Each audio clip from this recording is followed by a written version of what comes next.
Hello, my name is Timothy Hunter Prophet, and I believe that the United States should renew a nuclear arms accord with Iran. The end of the Trump administration will be seen as a return to the old normal. It will be important for President Biden to open up diplomatic channels with allies and enemies. With allies, the renewed diplomatic channels will allow the United States to rebuild relations through discussion and generous gestures. With the nation's rivals, it will be an ability to show a strength and composure. During the Trump administration, Iran retaliated to President Trump's attempts to strong-arm a new deal by increasing its nuclear capacities beyond the 2015 nuclear accord. Iran has few allies in the region, let alone the world. They are led by a government that overthrew a United States-supported dictatorship, gaining them an enemy with hegemonic strength. This enemy has made a show of invading and building up strength in the surrounding nations. A defensive realist would tell Iran to maximize its security by obtaining nuclear capacity. An offensive realist would say that any nation with nuclear capacity has a position of being one of the world's most powerful nations. In addition, a constructivist would claim that the Iranian identity has been built upon opposing the United States and its pursuits. All of these theories state that in an anarchy-based system like international politics, that Iran should produce a nuclear weapon.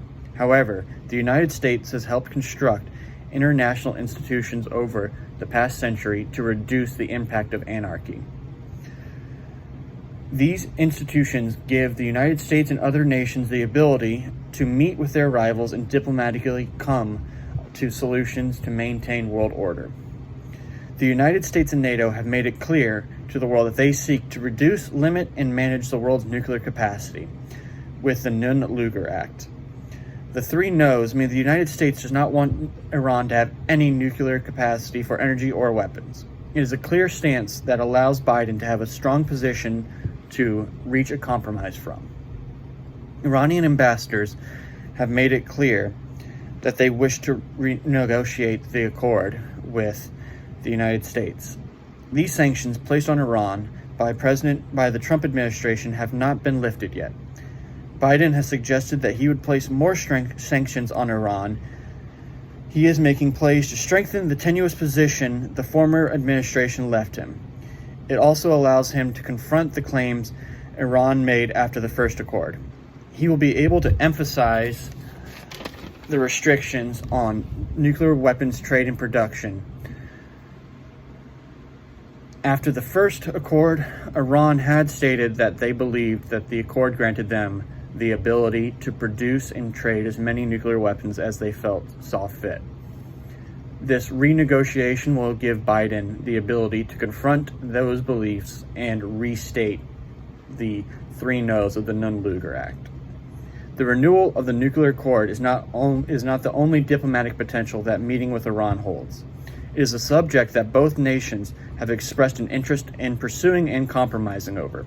However, it allows both nations to open up lines of communication. Neither will ever be wholly transparent with the other, but being able to speak prevents problems from snowballing out of control. Consider the Cuban Missile Crisis. Communication and diplomacy in a tense situation between bitter rivals was able to prevent thermonuclear war. Having these lines of communication open with Iran would be invaluable not only to the United States foreign policy, but to world peace. Finally, meeting with Iran and coming to a deal will allow President Biden to show the strength of his administration. The world is cautious after the Trump administration. China, Russia, and Iran have been making power plays to push the American government around.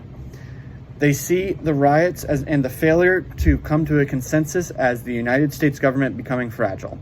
Our allies view the turmoil with apprehension, not knowing if in 4 years we will break our ties with them. A show of controlled strength with our rivals is a necessity.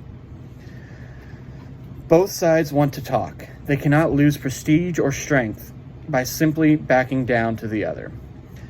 President Biden and the United States foreign policy has much to gain by renewing these accords.